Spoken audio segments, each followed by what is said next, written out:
Hello my dear students, my name is Ali Sharma and I welcome you all to our YouTube channel.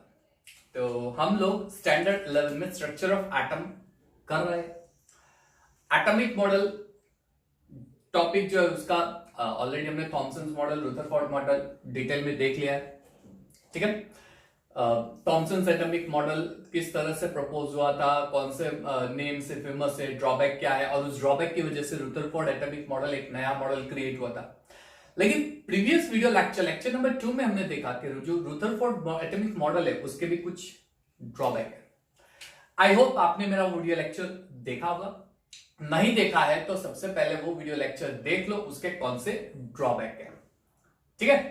दो ऐसी चीज है जो basically Rutherford atomic model explain नहीं कर पाई, और वो थी स्टेबिलिटी ऑफ एटम, उसका पूरा एक्सप्लेनेशन मैंने दिया था मैक्सवेल से रिलेटेड, और दूसरा था डिस्ट्रीब्यूशन ऑफ इलेक्ट्रॉन। लेकिन इसके अलावा दो मेजर पॉइंट और थे, दो और मेजर पॉइंट थे दो। नंबर 1 लाइन स्पेक्ट्रम का एक्सप्लेनेशन, या which are the major point which gave rise to the Bose atomic model। दो ऐसे कौन से पॉइंट थे जिसकी वजह से बोर्स एटॉमिक मॉडल फेमस हुआ, प्रपोज हुआ और फेमस हुआ। तो वो स्टेबिलिटी और नॉर्मल पॉइंट है, लेकिन दो इंपॉर्टेंट पॉइंट कौन से थे? तो पहला था ड्यूअल नेचर ऑफ रेडिएशन। क्या बात है, dual nature of radiation. Ball pen की इंक खत्म होने वाली है। ड्यूअल नेचर ऑफ रेडिएशन, ठीक है, ये पहला पॉइंट था। और दूसरा point rise of line spectra and atomic spectra.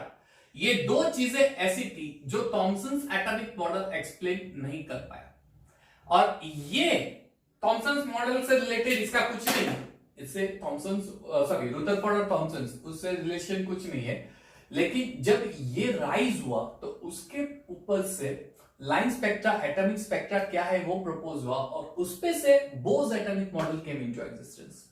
हमें ये दो चीजें समझनी है, ठीक है। तो नोटबुक निकालिए, ठीक है, और जो भी पॉइंट मैं आपको बोल रहा हूं वो नोट डाउन, यहाँ पे बोर्ड पे आएगा, वो नोट डाउन करते जाइएगा। थोड़ी बहुत स्पीच अभी दे देता हूं, I am very good at giving speech, तब तक ये इंक भी अंदर फिलअप हो जाएगी। तो ऑलरेडी एटॉमिक मॉडल हमने स्टडी कर लिया है, प्रोटॉन, इलेक्ट्रॉन, न्यूट्रॉन, उससे रिलेटेड हमने क्या क्या चीजें वो देख लिए। प्रोटॉन किसने डिस्कवर किया था? एक्चुअली ई गोल्डस्टीन है, लेकिन नेट पे रुदरफोर्ड वगैरह देते हैं नेम। कॉम्पिटिटिव में क्वेश्चन आए तो गोल्डस्टीन नाम लिखना है, क्योंकि बेस उन्होंने दिया था। इलेक्ट्रॉन जो है it was discovered by sir J Thomson, and 1932 में न्यूट्रॉन डिस्कवर हुआ था। चलिए इन दो चीजों पे आते हैं। Dual nature of radiation. अच्छा, रेडिएशन यानी लाइट। रेडिएशन क्या है? लाइट है। रेडिएशन क्या चीज होती है? लाइट। एक बहुत ही इंटेलिजेंट इंसान था, एक बहुत इंटेलिजेंट बंदा था, जेम्स मैक्सवेल, जेम्स क्लार्क नहीं है, क्लर्क मैक्सवेल, थोड़ा प्रोनाउंसिएशन देख के करना, जेम्स क्लर्क मैक्सवेल। उसकी एक थियरी फेमस हुई लाइट से रिलेटेड, उसकी एक थियरी काफी फेमस हुई, और वो थियरी कौन सी थी? तो लाइट से रिलेटेड उसकी थियरी थी electromagnetic radiations. Light is nothing but it is electromagnetic radiation. चलो वो स्टेटमेंट डाल ही देता हूं। उसने क्या बोला था? Light is nothing but it is electro magnetic और रेडिएशन, ठीक है। लाइट एक इलेक्ट्रोमैग्नेटिक रेडिएशन है, उसमें दो कंपोनेंट है लाइट में, एक इलेक्ट्रिक कंपोनेंट है और मैग्नेटिक कंपोनेंट है, दो है। करीबन कुछ ऐसे बिलीफ थी, ऐसा बोल सकते हो कि 15th सेंचुरी में न्यूटन ने ऐसा बोला था कि लाइट एक पार्टिकल है। 15th सेंचुरी की बात करूं, 15th-16th सेंचुरी, वहां पे न्यूटन ने बोला कि लाइट एक पार्टिकल है, और कॉर्पोसल्स नाम दिया था। लाइट में जो पार्टिकल होते हैं ना, उसका नाम कॉर्पोसल्स दिया था। सबसे पहले उसने ऐसा बोला था, ये बिलीफ थे। लेकिन दो ऐसे मेजर प्रैक्टिकल आए, इंटरफेरेंस और डिफ्रैक्शन। आप फिजिक्स में पढ़ने वाले हो, ये हम लोग नहीं करेंगे, इंटरफेरेंस और डिफ्रैक्शन, ठीक है। इंटरफेरेंस और डिफ्रैक्शन, ये दो मेजर ब्रेक थ्रू थे लाइट में, जो प्रूव करता है कि it has a wave nature. यानी जो न्यूटन का कॉन्सेप्ट था कि light as a particle nature, वो कहीं ना कहीं यहां पे ओबे नहीं हो रहा है इस प्रैक्टिकल में, इसलिए वो पार्टिकल नेचर को निकाल दिया और एक्सेप्ट किया वेव नेचर, यानी लाइट एक वेव के फॉर्म में ट्रैवल कर रही है। अब जब ये लाइट वेव के फॉर्म में ट्रैवल कर रही होगी तब उसमें से दो कंपोनेंट निकलेंगे, एक इलेक्ट्रिक कंपोनेंट दिखेगा और एक मैग्नेटिक कंपोनेंट, ये चीज ठीक है। अब तीनों कंपोनेंट का बिहेवियर कैसा है, मान लीजिए कि लाइट यहां जा रही है और वो जेड प्लेन में जा रही है, वेव के फॉर्म में जेड प्लेन में, ऐसे जेड प्लेन। तो ये जो लाइट ट्रैवल कर रही है ना, तो इस लाइट को इलेक्ट्रिक फील्ड परपेंडिकुलर मूव करेगा, इलेक्ट्रिक फील्ड, यानी इसमें से जो इलेक्ट्रिक कंपोनेंट होगा वो इस लाइट के पाथ को परपेंडिकुलर यानी कुछ इस तरह से, मान लीजिए कि लाइट इस तरह से ट्रैवल कर रही है, यहां पे ये है पाथ, ठीक है।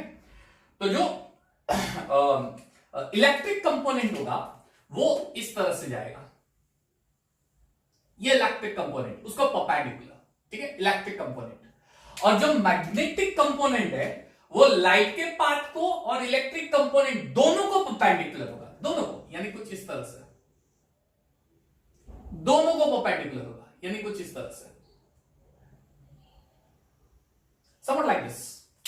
यानी कैसा होगा, इलेक्ट्रिक कंपोनेंट ऐसे जा रहा है, मान लीजिए इस तरह से जा रहा है इलेक्ट्रिक कंपोनेंट, तो मैग्नेटिक कंपोनेंट उसको परपेंडिकुलर यानी ऐसे जाएगा, सांप की तरह, मैग्नेटिक कंपोनेंट ऐसे सांप की तरह जाएगा, स्नेक। इलेक्ट्रिक कंपोनेंट ऐसे जाएगा, मैग्नेटिक कंपोनेंट ऐसे स्नेक के जैसे जाएगा, ठीक है।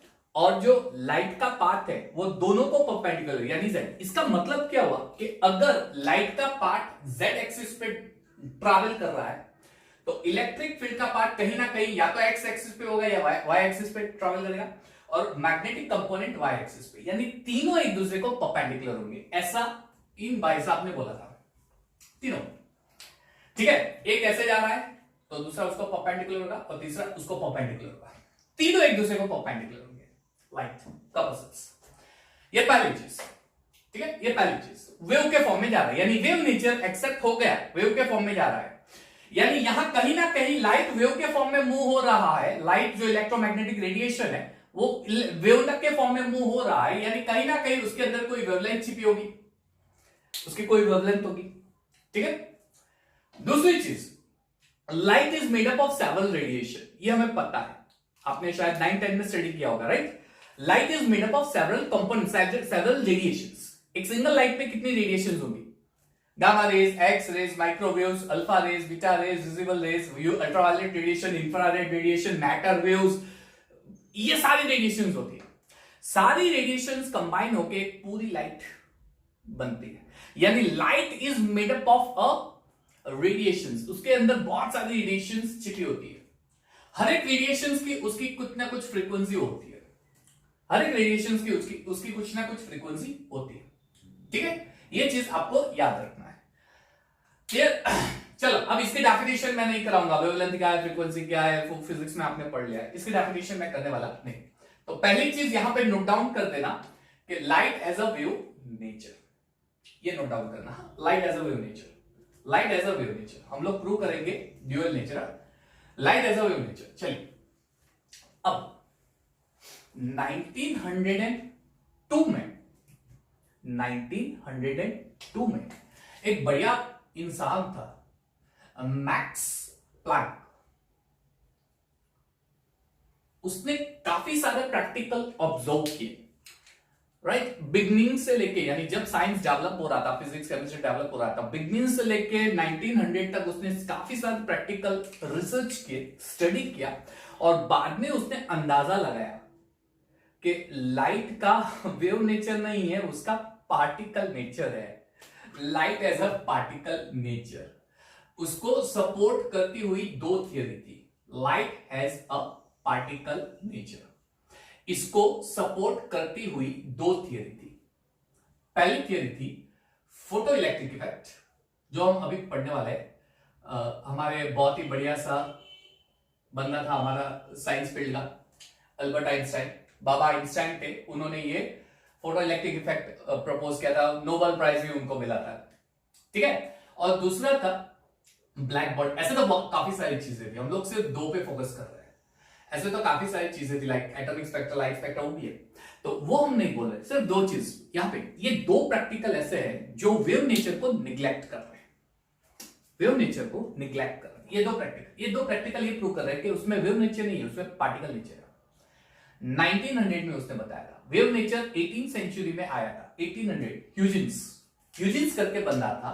ये सारी चीजें 1 मार्क की एमसीक्यू की नोट डाउन करते थे ना। ह्यूजेंस करके एक बंदा था, उसने इंटरफेरेंस और डिफ्रैक्शन प्रैक्टिकल को डिटेल में स्टडी किया। मैं बोल रहा हूं स्टडी किया, मैंने ऐसे नहीं बोला है कि इसने प्रपोज किया था। He studied this to practical and then finally gave the conclusion that light has a wave nature. Huygens 18th century में।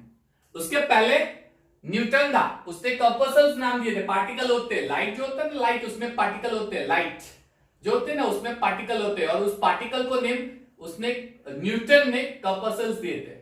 लेकिन न्यूटन की वाट लगा दी थी, ऐसा बोल सकते हैं ह्यूजेंस ने। उसने मना कर दिया स्ट्रेट फॉरवर्ड, भाई ये रॉन्ग है, वेव नेचर है। ऐसा ही नहीं, बात तो नहीं लगा सकता क्योंकि न्यूटन एक खुद में बड़ा इंसान था, वो खुद एक बड़ा साइंटिस्ट था यानी लेकिन कहीं ना कहीं वेरिएशंस आ रही थी, इसलिए लाइट नेचर। अब वापस ऐसा प्रूव हो रहा है कि वेव नेचर नहीं है, प्रैक्टिकल नेचर, पार्टिकल नेचर है। ये वेव नेचर इसको कहीं ना कहीं सेटिस्फाई नहीं कर रहा है। ठीक है, वेव नेचर इसको कहीं ना कहीं सेटिस्फाई नहीं कर रहा है, कहीं ना कहीं सेटिस्फाई नहीं कर रहा है। इसका मतलब light as a particle nature, ये तो ठीक है, light as a particle nature, ये तो ठीक है। हम लोग स्टडी करने वाले हैं कि फोटो इलेक्ट्रिक इफेक्ट क्या है, लेकिन उससे पहले 2-3 इंपॉर्टेंट पॉइंट मैं यहां बता देता हूं। नेक्स्ट प्लैंक ने ये बोला था कि light has a packet of energy which is called photons. Packet of energy. पहले क्या बिलीव थी पता है? पहले क्या बिलीव थी? जैसे यहां पे मेरे ऊपर ट्यूबलाइट है, लाइट आ रही है, तो पहले बिलीव थी ये पूरी लाइट एक साइड वेव के फॉर्म में आ रही है, सारी लाइट एक साथ वेव के फॉर्म में आ रही है। पहले ये बिलीव थी। अब क्या बिलीफ है? सारी लाइट एक वेव के फॉर्म में एक साथ नहीं आ रही है, छोटे छोटे पैकेट के फॉर्म में आ रही है। पहला पैकेट आया, दूसरा पैकेट, ऐसे पैकेट के फॉर्म में आ रही है। उसमें एक फोटोन नहीं है, एक पार्टिकल नहीं है। क्या बोलते हैं उसको? पूरा एक बंच बनेगा। मैं आपको एक सिंगल फ्लावर दूं और सारे फ्लावर को मिक्स करके बुके बना दो, तो बुके क्या है? एक पूरा पैकेट ऑफ फ्लावर हो गया, है ना? समझ में आ रहा है? ऐसे ही लाइट के अंदर पैकेट, ऐसे छोटे छोटे पार्टिकल्स का ग्रुप होता है, ग्रुपिज्म वाला पार्ट, तो ऐसे ग्रुप होते हैं, उसे पैकेट बोल दिया, तो वो पैकेट के फॉर्म में आ रही है। और वापस जो पैकेट के फॉर्म में आ रही है ना, वो कंटिन्यूस नहीं है, वो कंटिन्यूस नहीं है, वो डिस्क्रीट है। डिस्क्रीट का मतलब डिसकंटिन्यूस। ऐसा नहीं हो रहा कि सारे पैकेट एक साथ हमला कर दिया, नहीं, एक साथ हमला नहीं कर रहा है। पहला पैकेट, दूसरा पैकेट, ऐसे एक साथ नहीं आ रहा है। शॉर्ट मींस अब सर्टेन टाइम इंटरवल के बाद वो पैकेट आ रहा है, थोड़े बहुत टाइम इंटरवल के बाद। टाइम इंटरवल यानी 1-2 मिनट नहीं, वो तो बहुत ही माइनर सेकंड्स, हम लोग एज्यूम ही नहीं कर सकते उतना सेकंड का डिफरेंस होता है, इसलिए हमें एक साथ दिखाई देता है। ठीक है, लेकिन हम लोग ऐसा बोलेंगे कि उसमें जो पैकेट, एनर्जी का पैकेट होता है ना, वो एक साथ आता है, packet of energy. So what is photon? It is a packet of energy. It is nothing but the particle. Light के पार्टिकल है, लेकिन एक पार्टिकल नहीं है, पूरा पैकेट है। एक पूरे पैकेट को, यानी पूरे बंच को, इस एनर्जी के पूरे बंच को फोटॉन्स बोल दिया। और ये फोटोन यानी पार्टिकल ऑफ लाइट, फोटोन यानी पार्टिकल ऑफ लाइट, ऐसा मैक्स प्लैंक ने बोला था। ठीक है, पैकेट ऑफ एनर्जी, ये चीज याद रखना। यानी व्हेनेवर एनी रेडिएंट एनर्जी, जैसे टॉर्च है, टॉर्च को हम लोग ऑन करेंगे तो लाइट निकलेगी, तो हमें तो दिख रही है सारी लाइट एक साथ में आ रही है, लेकिन जब आप एकदम माइक्रोस्कोपिक भी नहीं, उससे भी एकदम कम लेवल से सोचो, एकदम नैनो लेवल से भी सोचो, उससे भी कम लेवल से सोचो, तो हर एक लाइट की जो रेडिएशन है वो पैकेट के फॉर्म में आ रही है, एक एक करके आ रही है पैकेट के फॉर्म में। लेकिन उनके बीच में टाइम इंटरवल इतना कम होता है कि हम जज नहीं कर पाते, इसलिए हमें लगता है कि पूरी लाइट एक साथ में आ रही है। नहीं, ऐसा नहीं, पैकेट के फॉर्म में आ रही है। ठीक है, ये चीज हेल्प हुई थी फोटो इलेक्ट्रिक इफेक्ट में, फोटो इलेक्ट्रिक इफेक्ट में ये चीज हेल्प हुई थी। ठीक है, ध्यान से समझो। अब ये जो बंदा था अल्बर्ट आइंस्टाइन, इसने ऐसा बोला कि एक मेटल की सरफेस ले लो, चलो ये मेटल है पूरा, ठीक है, मेटल। अच्छा, मेटल में क्या होता है आपको पता ही होगा, नहीं पता है तो मैं आपको बताता हूं। मेटल जो होते हैं, मेटल जैसे कॉपर है, सोडियम है, ये सब क्या होते हैं? कॉपर, इसमें एटम होते हैं, सारे एटम्स अरेंज होते हैं, रेगुलरली अरेंज होते हैं, लेकिन उसके साथ साथ उसके अंदर इलेक्ट्रॉन्स होते हैं, फ्री इलेक्ट्रॉन्स होते हैं, you can say like that, इसमें फ्री इलेक्ट्रॉन्स होते हैं, है ना। आपने पढ़ा होगा फिजिक्स में कि किसी भी मेटल में करंट क्यों फ्लो होता है, because of mobile electron free, उसमें मोबाइल फ्री इलेक्ट्रॉन्स होते हैं जो घूमते रहते हैं बौरे की तरह, कहीं मां यहां पे कहीं पे वहीं पे कहीं पे, ऐसे इलेक्ट्रॉन घूमते रहेंगे। अब ये जो इलेक्ट्रॉन होते हैं ना, वो किसी एक एटम से अटैच नहीं होते, वो सारे इसके सराउंडिंग जितने भी न्यूक्लियस, मान लीजिए ये इलेक्ट्रॉन है तो यहाँ पे एटम होगा, यहाँ पे एटम होगा, यहाँ पे एटम होगा, यहाँ पे एटम होगा, यहाँ पे एटम होगा, यहाँ पे एटम होगा, यहाँ पे एटम होगा, यहाँ पे एटम होगा, यहाँ पे एटम होगा, यहाँ पे एटम होगा, यहाँ पे एटम, सारी जगह पे एटम होता है, वो सारे एटम के न्यूक्लियस उसको खींचते हैं सभी। इलेक्ट्रॉन कहीं भी नहीं जाता, वो सिर्फ सारे एटम के बीच में रहता है, फिर वो फ्लो के दूसरी जगह जाएगा तो उसकी जगह पे दूसरा इलेक्ट्रॉन आएगा, उस इलेक्ट्रॉन को सारे एटम खींचेंगे, कुछ इस तरह से हमें देख सकते हैं। तो बीच वाले इलेक्ट्रॉन में तो कोई दिक्कत नहीं है, क्यों, बीच वाला जो इलेक्ट्रॉन होता है ये मेटल है और ये बीच का इलेक्ट्रॉन है मान लीजिए, तो उसको कोई दिक्कत नहीं है, क्यों, बीच में इलेक्ट्रॉन है तो उसके इस साइड में एटम होंगे, यहाँ पे भी एटम होगा, यहाँ पे भी होगा, यहाँ पे भी एटम, इस साइड भी एटम, इस साइड भी एटम, इस साइड भी एटम, इस साइड भी एटम, ऊपर भी एटम, नीचे भी एटम, उस साइड एटम, इस साइड, सारी जगह में एटम होते हैं। लेकिन जो सरफेस का पार्ट होता है ना, उस सरफेस पे जो इलेक्ट्रॉन, मान लीजिए कि ये सरफेस है और यहाँ पे इलेक्ट्रॉन है, तो इस इलेक्ट्रॉन के इस साइड एटम होगा, यहां पे एटम होगा, यहां पे एटम होगा, यहां पे होगा, यहां पे होगा, यहां पे होगा, लेकिन ऊपर नहीं होगा, है ना, ऊपर नहीं होगा क्योंकि ये सरफेस है, ऊपर कुछ भी नहीं, ये सरफेस, ऊपर कुछ भी नहीं, है ना। इलेक्ट्रॉन यानी ये सरफेस के इलेक्ट्रॉन जो होते हैं ना, उसके नीचे और सराउंडिंग एटम्स होते हैं, लेकिन उसके ऊपर कुछ नहीं होते।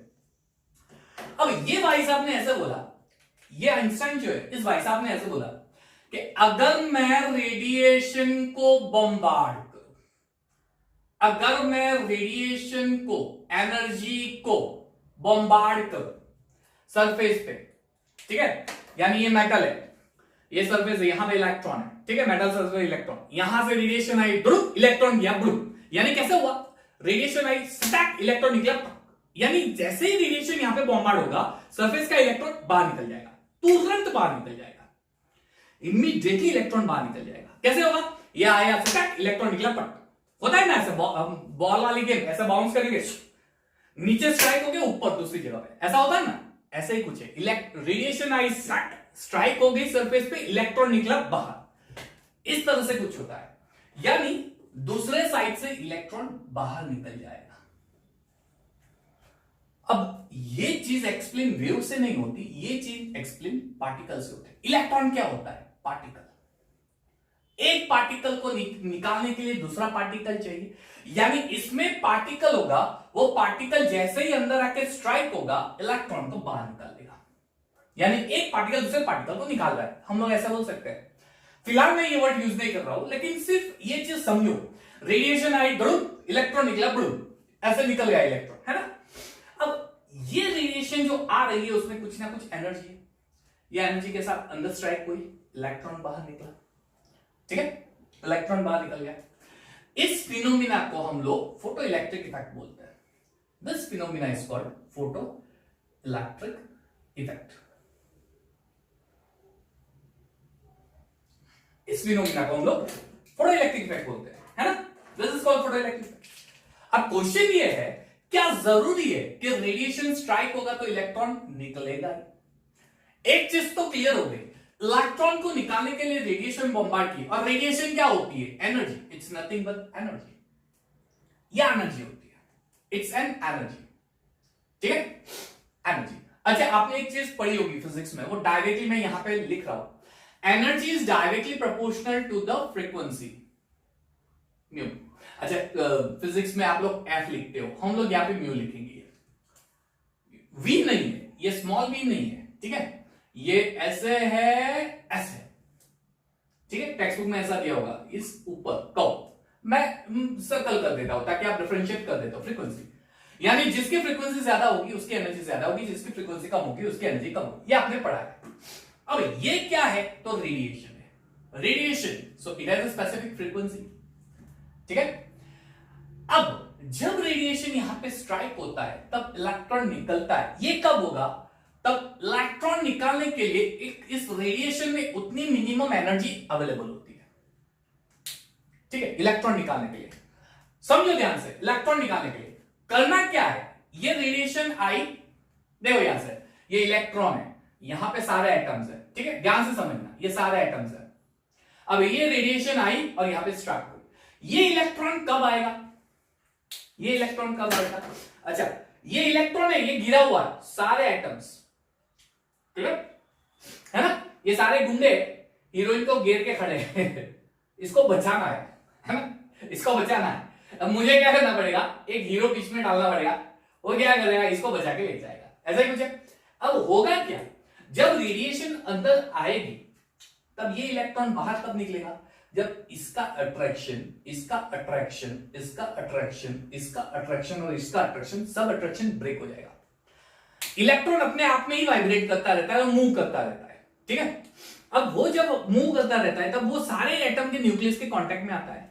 फ्री होने के लिए उसको सारे कांटेक्ट तोड़ने पड़ेंगे, है ना, इसको सारे कांटेक्ट तोड़ने पड़ेंगे, इसके सारे समाज के रीति रिवाज ब्रेक करने पड़ेंगे, तब जाके वो बाहर आएगा फ्रीली, ऐसा कुछ हुआ। हाँ, यानी ये सारे कांटेक्ट को तोड़ने के लिए लाइट में इतनी एनर्जी तो होनी ही चाहिए, इतनी एनर्जी तो होनी ही चाहिए ताकि ये सारे कांटेक्ट टूट जाए और इलेक्ट्रॉन बाहर निकले, बाहर निकालने के लिए उतनी एनर्जी तो होनी ही चाहिए।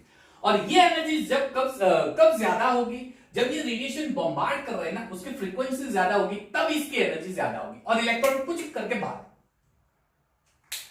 इस एनर्जी को क्या करना है, इलेक्ट्रॉन के सारे फोर्स ऑफ अट्रैक्शन को ओवरकम करना है, ब्रेक कर देना है, तोड़ देना है, बंगी नाको तोड़ी नाको बुक्को करना है ना ऐसा कुछ है ना, इसको बाहर निकाल दिया।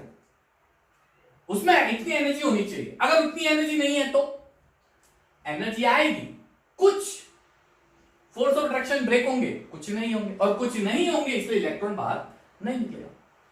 मान लीजिए वो हम कहते हैं, चलिए ये क्रिकेट ग्राउंड है, ठीक है, इसके बाहर गया के 6, यहां पे बैट्समैन है, अब इसको ऐसे स्ट्राइक लगानी है कि वो बाउंड्री के बाहर जाए, तो 3 चीजें, वो धीरे से लगाएगा तो बॉल सीधा कूद के यहां पे आएगा, बाउंड्री के बाद तो गई नहीं, यानी उसने इतनी जोर से स्ट्राइक तो नहीं की है कि बॉल बाउंड्री के बाहर गई, ऐसा ही नहीं, एनर्जी इतनी जोर से स्ट्राइक नहीं हुई कि इलेक्ट्रॉन फ्री होकर बाहर आए।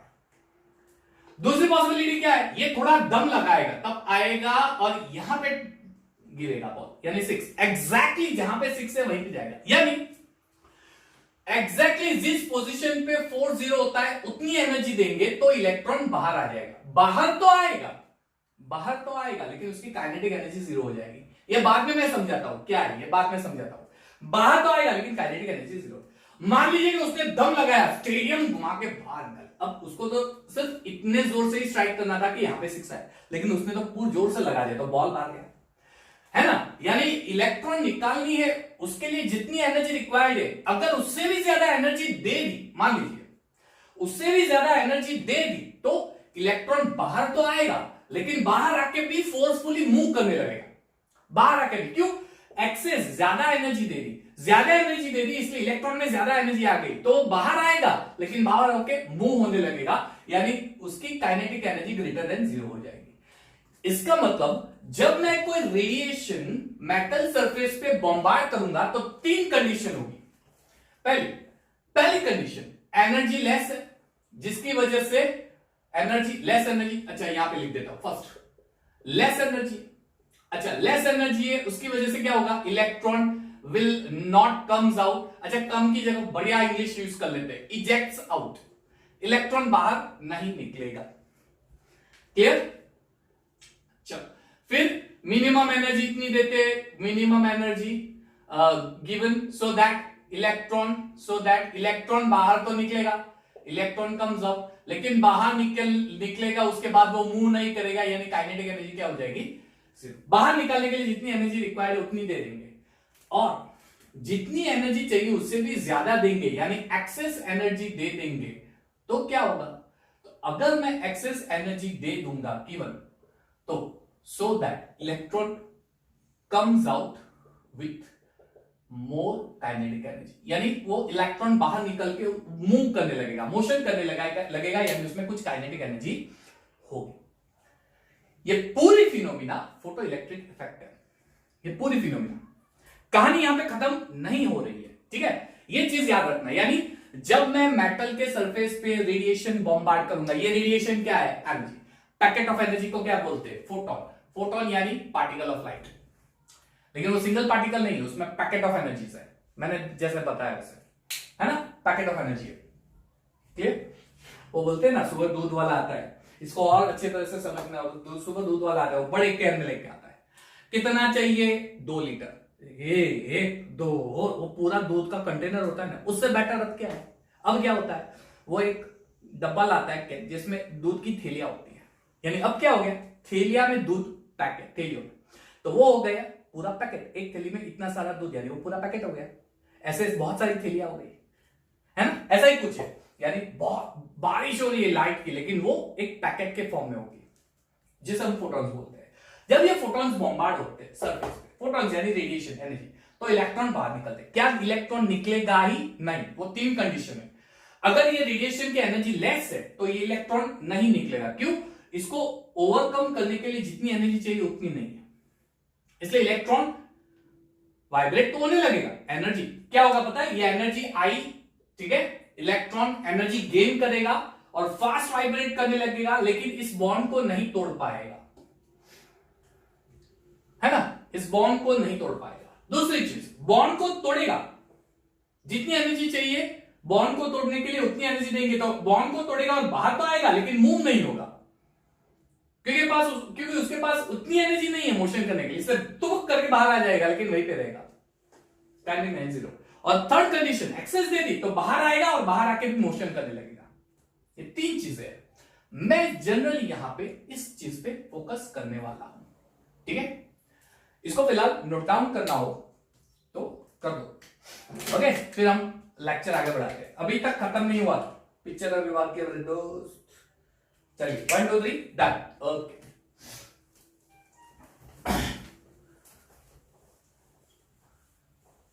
चलो अब मैं वो चीज पे फोकस करने वाला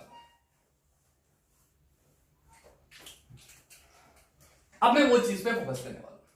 पहली चीज, जैसे मैंने बताया, energy is directly proportional to frequency. अगर मैं यहां पे प्रोपोर्शनलिटी साइन निकाल देता हूं तो h इंटू फ्रीक्वेंसी, h यानी प्लैंक कांस्टेंट, यहां पे h जो है वो है प्लैंक कांस्टेंट, ठीक है। 6.632 इंटू 10⁻⁻34 किलो जूल पर सेकेंड, ठीक है। क्लियर? वो अब वैल्यू आपको दे देते हैं, फिलहाल हम लोग वैल्यू नोट डाउन नहीं करते। H Planck constant. अच्छा, एक और चीज आपने पढ़ी, frequency it is equal to c by lambda. c यानी वेलोसिटी ऑफ लाइट, ठीक है। यहां पे डाल दो तो क्या हो जाएगा? E is equal to h into C by lambda. पहले इसका डिस्कशन कर लेता हूं, फिर वो लेस एनर्जी पे जाता हूं। पहले इसका भी डिस्कशन कर लेता हूं। E क्या है यहां पे? E है एनर्जी ऑफ फोटॉन। H क्या है यहां पे? प्लैंक्स कांस्टेंट, अभी मैंने वैल्यू भी लिखी थी, ठीक है। C क्या है? वेलोसिटी ऑफ लाइट, ठीक है। लैम्डा क्या है? It is wavelength of light,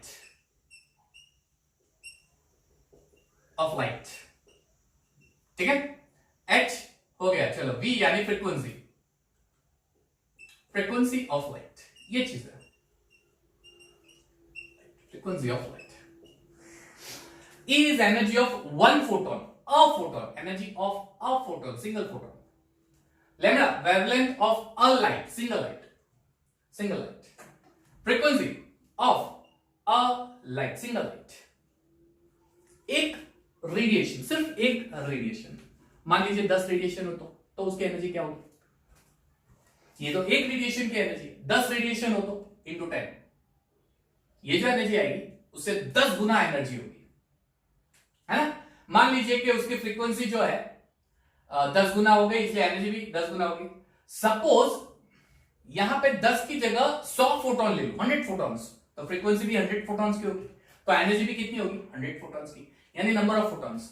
इसका मतलब अगर एक की जगह 10 फोटोन, 100 फोटोन, 1000 फोटॉन्स दिए हो तो यही फॉर्मूला हो जाएगी। इसी फॉर्मूला को हम चेंज कर सकते हैं, E is equal to NHC by lambda. N होता है number of photons, 1 photon, 2 photon, 10 photon. मान लीजिए 1 मोल फोटोन दे रहा हूं, 1 मोल यानी एवोगेड्रो नंबर 6.022 इंटू 10⁻23, तो ये हो जाएगा Na। 1 मोल फोटोन, चलिए यहां पे लिख देता हूं 1 मोल फोटोन, उसके लिए नीचे लिख देता हूं, ठीक गंदा लगेगा, चलो 1 mole for 1 mole photon, for 1 mole photon. इसके बेस पे न्यूमेरिकल है, इसलिए ये सारी चीजें लिखते जाना। E is equal to Na into Hc upon lambda, यानी energy of 1 mole of photon इतनी होती है। सिर्फ एक फोटोन हो तो ये, एक से ज्यादा हो तो इंटू नंबर मल्टीप्लाई कर दो, और 1 मोल हो तो इंटू एवोगेड्रो नंबर। ये जो है ना 1 मोल फोटोन की एनर्जी फॉर 1 मोल फोटोन, ये जो एनर्जी है ना उसे 1 आइंस्टाइन बोलते हैं। 1 Einstein that is energy of 1 photon, for 1 mole photon that is 1 Einstein, energy of 1 mole photon is 1 Einstein. ये फॉर्मूला होगी, ये सारी फॉर्मूला याद रखनी है, इसके बेस पे न्यूमेरिकल आ सकते हैं। अब मैं उस पॉइंट पे आता हूं, वो वाला पॉइंट। चलिए मान लीजिए कि ये आपका मेटल सरफेस है, इसमें से इलेक्ट्रॉन निकालना है, इलेक्ट्रॉन मुझे निकालना है, तो मैं एनर्जी दूंगा। अब जैसे मैंने बताया, इलेक्ट्रॉन निकालने के लिए जो एनर्जी रिक्वायर्ड है ना, इसको मैं E0 बोल देता हूं। इलेक्ट्रॉन निकालने के लिए, देखो ये इलेक्ट्रॉन है, सारी जगह से एटम से घिरा हुआ है, सब जगह से। ये सारे बॉन्ड को ब्रेक करने के लिए जो एनर्जी चाहिए उसको मैं E0 बोल देता हूं, उसको मैं E0 बोल देता हूं, ठीक है। ये वो एनर्जी है जो इन सारे फोर्स को जीरो कर देगा, ठीक है, इलेक्ट्रॉन को बाहर निकालेगा विदाउट एनी काइनेटिक एनर्जी, सिर्फ इलेक्ट्रॉन बाहर निकलेगा सिर्फ। इस एनर्जी को मिनिमम एनर्जी बोला जाता है, minimum energy required to remove electron. अब एक सोर्स लेते हैं, उसमें से मैं एनर्जी बाहर फेंक रहा हूं, इसके ऊपर फेंक रहा हूं, जोर से पटक रहा हूं उसके ऊपर, एनर्जी E है। अब फ्री कंडीशन है, जो मैं सोर्स पे से एनर्जी पटक रहा हूं, अगर वो लेस हो गई तो नो इलेक्ट्रॉन इजेक्शन, एक भी इलेक्ट्रॉन बाहर नहीं निकलेगा, पहली चीज। दूसरी चीज, अगर जो मैं एनर्जी पटक रहा हूं, इलेक्ट्रॉन निकालने के लिए जितनी एनर्जी चाहिए उतनी ही पटक रहा हूं, तो इलेक्ट्रॉन कम्स आउट, इलेक्ट्रॉन बाहर तो निकलेगा, comes out, but kinetic energy will be zero, no kinetic energy, ठीक है, kinetic energy zero. Third one, मैं इसके ऊपर एनर्जी पटक रहा हूं, लेकिन इलेक्ट्रॉन निकालने के लिए जितनी एनर्जी चाहिए उससे ज्यादा पटक रहा हूं, तो electron comes out with kinetic energy, with some amount of kinetic energy, ठीक है। अच्छा, इस चीज को थोड़ा डिटेल में मैं समझा रहा हूं। देखो मान लीजिए ओके, मुझे इलेक्ट्रॉन निकालने के लिए 4 वोल्ट चाहिए, 4 वोल्ट, ठीक है। मैं एक काम कर रहा हूं, 8 इलेक्ट्रॉन वोल्ट एनर्जी दे रहा हूं, 8 electron volt. Electron volt is a unit of energy, energy के बहुत सारे यूनिट होते हैं, एनर्जी का जूल भी होता है, अर्ग भी होता है, इलेक्ट्रॉन वोल्ट, बहुत सारे यूनिट होते हैं। Electron volt it is also unit, electron volt that is 1.6 into 10⁻⁻19 coulomb charge, right. अब मुझे रिक्वायर्ड है 4 इलेक्ट्रॉन वोल्ट, मैं दे रहा हूं 8 इलेक्ट्रॉन वोल्ट। अब होगा क्या, वो ध्यान से देखो, 8 इलेक्ट्रॉन वोल्ट यहां पे दे रहा हूं, तो ये इलेक्ट्रॉन क्या करेगा, 4 इलेक्ट्रॉन वोल्ट खा लेगा, बाहर निकालने के लिए जितनी एनर्जी चाहिए वो खा लेगा और बाहर निकल जाएगा। अब कितनी एनर्जी बाकी है, 4 इलेक्ट्रॉन वोल्ट। वो 4 इलेक्ट्रॉन वोल्ट इलेक्ट्रॉन में काइनेटिक एनर्जी के फॉर्म में चली जाएगी, यानी वो सारी एनर्जी इलेक्ट्रॉन ले लेगा, जितनी एनर्जी बाहर निकालने के लिए चाहिए उतनी एनर्जी वेस्ट कर देगा, बाकी बाहर निकल के घूमने लगेगा उतनी एनर्जी से, यानी जो एक्स्ट्रा एनर्जी है वो काइनेटिक एनर्जी के फॉर्म में निकल जाएगी। चाहिए मुझे इतनी, दे रहा हूं इतनी, तो बाकी की जो एनर्जी है वो काइनेटिक एनर्जी के फॉर्म में इलेक्ट्रॉन लेके निकल जाएगा, ऐसा हो। अब सपोज 4 इलेक्ट्रॉन वोल्ट है और मैं 2 इलेक्ट्रॉन वोल्ट दे रहा हूं, तो इलेक्ट्रॉन क्या करेगा, पूरी एनर्जी खा लेगा लेकिन बाहर नहीं निकलेगा, क्यों, उसको तो 4 इलेक्ट्रॉन वोल्ट चाहिए, वो 2 इलेक्ट्रॉन वोल्ट खा लेगा लेकिन और 2 इलेक्ट्रॉन वोल्ट नहीं, इसलिए इलेक्ट्रॉन बाहर नहीं निकलेगा। मान लीजिए मुझे 4 इलेक्ट्रॉन वोल्ट चाहिए और मैं 4 इलेक्ट्रॉन वोल्ट दे भी रहा हूं, तो इलेक्ट्रॉन ये सारी एनर्जी खा लेगा और बाहर निकल जाएगा, लेकिन उसकी एनर्जी कितनी हो जाएगी, 0, नो काइनेटिक एनर्जी, ठीक है। एक और केस है, जो आप फिजिक्स में पढ़ोगे, हम लोग केमिस्ट्री में नहीं करने वाले। जरूरी नहीं है कि एनर्जी ज्यादा हो इसलिए इलेक्ट्रॉन बाहर निकलेगा ही, ये पॉइंट मैं नहीं कराऊंगा, ये फिजिक्स में आएगा 12th स्टैंडर्ड में, फिजिक्स के चैप्टर में आएगा, वो आप फिजिक्स के सर आपको पढ़ाएंगे। हमें जो केमिस्ट्री में दिया है हम लोग वो कर रहे हैं। इसका मतलब अब मैं यहां पे सपोज ये एनर्जी में बॉम्बार्ड कर रहा हूं 8 इलेक्ट्रॉन वोल्ट, ये कौन सी एनर्जी है? ई।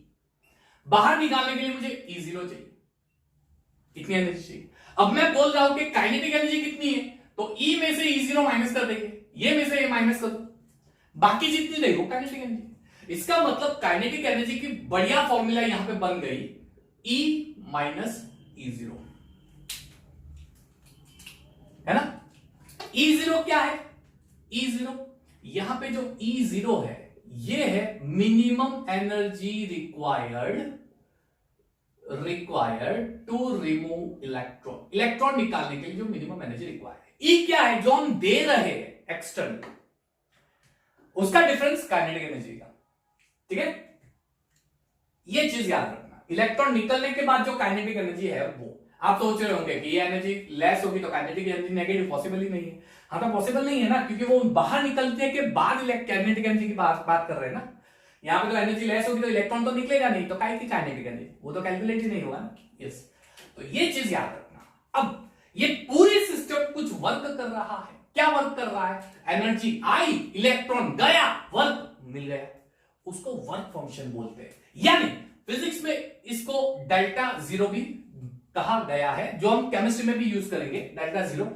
इसे मिनिमम, ये मिनिमम एनर्जी है, लेकिन एनर्जी की जगह वर्क, यानी minimum work done to remove electron, minimum work done to remove electron, that is work function. इसमें बहुत ज्यादा डिफरेंस नहीं है, but the system which is perform the system that performs minimum work to remove electron, that is work function. ये same है, इसलिए यहां पे E0 लिखो चाहे phi0, phi that is work function only, ठीक है। ये चीज याद रखना। अब व्हाट इज E?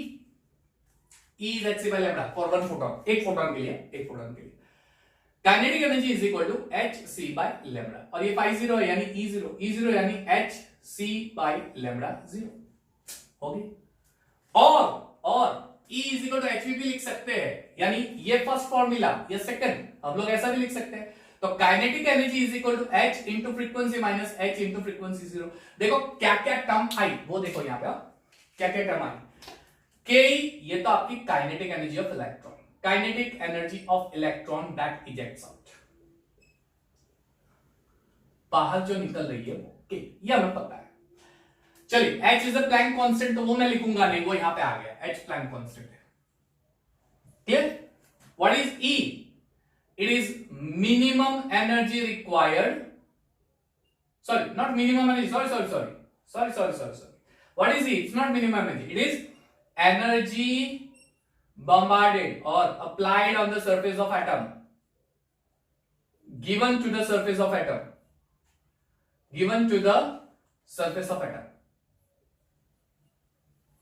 इसे कलरिंग पेन से लिखो तो मजा आएगा। इसे थ्रेशोल्ड एनर्जी भी बोलते हैं।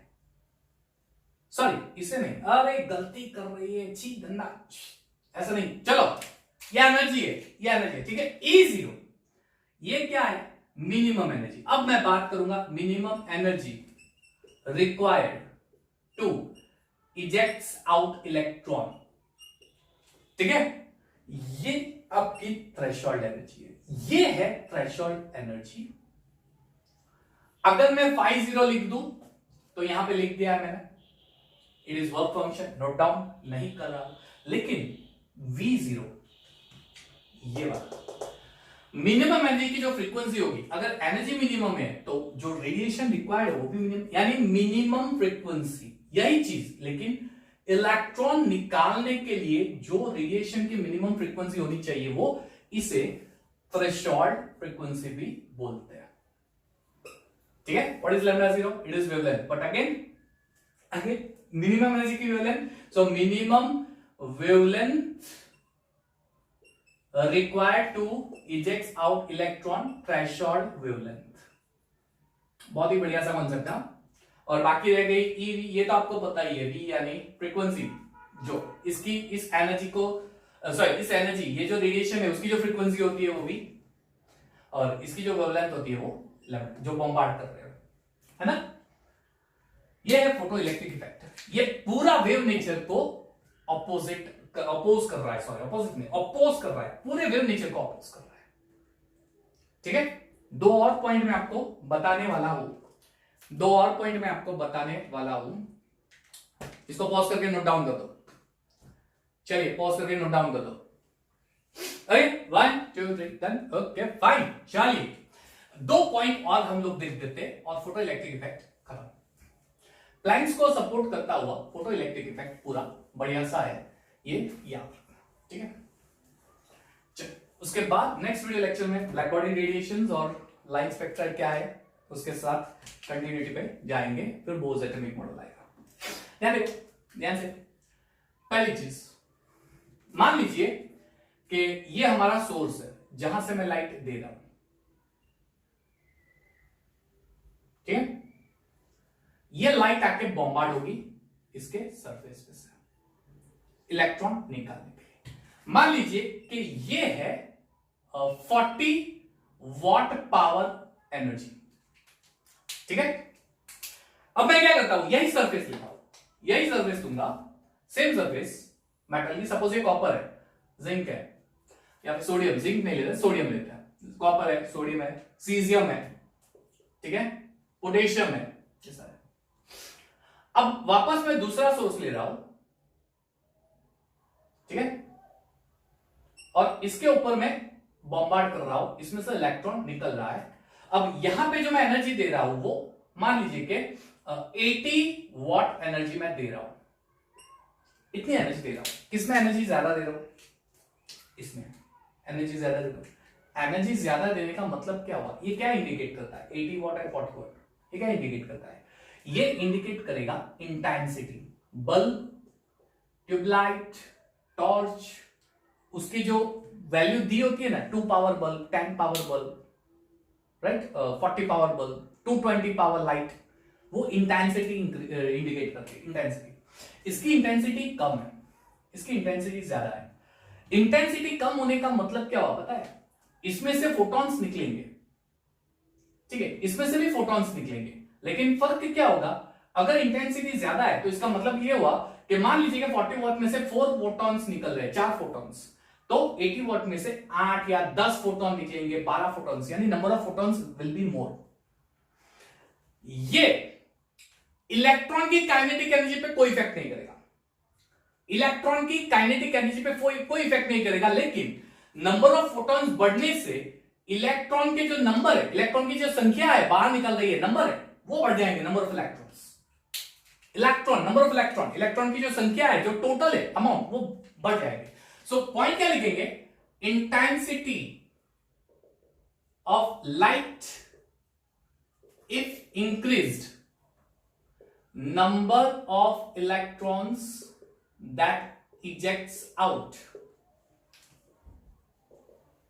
will increase due to increase in number of photons, but it will not affect the energy, point लिखने की जरूरत नहीं, लेकिन वो एनर्जी को या फिर काइनेटिक, हाँ काइनेटिक एनर्जी उसको अफेक्ट नहीं करेगा, वो जितनी काइनेटिक एनर्जी निकलना चाहता है उतनी काइनेटिक एनर्जी ही लेगा। ऐसा देखो, ये बल्ब है, ये येलो कलर लाइट का बल्ब है और ये भी येलो, अच्छा दोनों तो येलो कलर की है ना, दोनों का कलर येलो है ना, यानी दोनों की वेवलेंथ तो सेम ही होगी, दोनों की वेवलेंथ सेम होने वाली है, दोनों की वेवलेंथ सेम होगी यानी फ्रीक्वेंसी भी सेम होगी, और अगर फ्रीक्वेंसी सेम होगी तो एनर्जी भी तो सेम होगी। E is equal to H into frequency. अगर ये बल्ब येलो कलर का है और ये भी येलो कलर का है तो दोनों की वेवलेंथ सेम होगी, क्योंकि दोनों येलो कलर की रेडिएशन है, येलो कलर की रेडिएशन वेवलेंथ सेम है तो फ्रीक्वेंसी सेम होगी, और फ्रीक्वेंसी सेम है तो एनर्जी तो सेम ही होने वाली है। No change in energy, but no change in energy is observed, no change in energy is observed, ठीक है, ये चीज याद रखना। अब मान लीजिए कि गलती से मैंने यहां पे येलो की जगह रेड कर दिया और इस 80 की जगह 40 से मैंने अब रेड बल्ब कर दिया, इसका मतलब दोनों की वेवलेंथ डिफरेंट हो गई, यानी एक की फ्रीक्वेंसी ज्यादा होगी, एक की फ्रीक्वेंसी लेस होगी। फ्रीक्वेंसी ज्यादा यानी एनर्जी ज्यादा हो जाएगी, और अभी मैंने बताया अगर एनर्जी ज्यादा होगी तो इलेक्ट्रॉन की काइनेटिक एनर्जी भी बढ़ जाएगी, बाहर निकलेगा। तो इसका मतलब क्या हुआ कि if frequency of light increases then energy also increases. You can say kinetic energy also increases. Kinetic energy भी increase हो जाएगी, ये चीज याद रखना, ठीक है। तो ये पूरा फोटो इलेक्ट्रिक इफेक्ट का कॉन्सेप्ट है। इसके बेस पर न्यूमेरिकल्स आते हैं, बहुत सारे फॉर्मूलाज मैंने आपको दिए यहां पे, ठीक है। बहुत सारे फॉर्मूला एक बार नोट डाउन कर देता हूं। Formula E is equal to H into frequency. दूसरी फॉर्मूला है E is equal to H into frequency की जगह C by lambda, because frequency is equal to C by lambda, ठीक है। फिर third formula number of photons के हिसाब से NhC बाय लैम्डा। अगर वही 1 आइंस्टाइन की जगह लिख दे तो fourth formula E is equal to Na 1 Einstein यानी 1 मोल फोटोन। ये 1 आइंस्टाइन की फॉर्मूला होगी, Na यानी 1 मोल फोटॉन्स। फिर number 5 kinetic energy is equal to E minus minimum energy. ये मिनिमम एनर्जी इलेक्ट्रॉन निकालने के लिए, और ये हम जो दे रहे हैं एनर्जी, या फिर इसको H इंटू H कॉमन निकाल लो, फ्रीक्वेंसी माइनस फ्रीक्वेंसी जीरो, क्योंकि ये ऐसा होगा ना H फ्रीक्वेंसी माइनस H, तो H तो कांस्टेंट है, कॉमन निकाल लो। या फिर H फ्रीक्वेंसी यानी C बाय लैम्डा, और ये भी C बाय लैम्डा जीरो, तो C भी निकाल दो, HC into bracket 1 upon lambda minus 1 upon lambda zero, ठीक है। Kinetic energy is equal to half mv square, वो भी आप यूज कर सकते हो, ठीक है। और अगर मिनिमम एनर्जी की ही बात करें सिर्फ, तो E0 is equal to HC upon lambda zero और H इंटू फ्रीक्वेंसी जीरो। ये इतनी फॉर्मूलाज है जिसके बेस पे आपको न्यूमेरिकल आ सकते हैं। इसको अच्छे से नोट डाउन कर देना, बढ़िया सी नोट्स बना दो, ये बहुत यूज होने वाला है आपको न्यूमेरिकल पॉइंट ऑफ व्यू। यहाँ पे फोटो इलेक्ट्रिक इफेक्ट खत्म हो रहा है। नेक्स्ट लेक्चर में हम लोग ब्लैक बॉडी रेडिएशन क्या है वो देखने वाले हैं, ठीक है। So till then take care of yourself, be safe, घर से बाहर बिल्कुल मत निकलो, अगर निकलो तो 2 गज दूरी रखो, मास्क पहनने का यूज करो, और दूसरी चीज के सैनिटाइजर दिन में कई बार हाथ धोते रहो, ठीक है, और अच्छे से केमिस्ट्री पढ़ते रहिएगा, clear. So take care of yourself, thank you and have a nice time.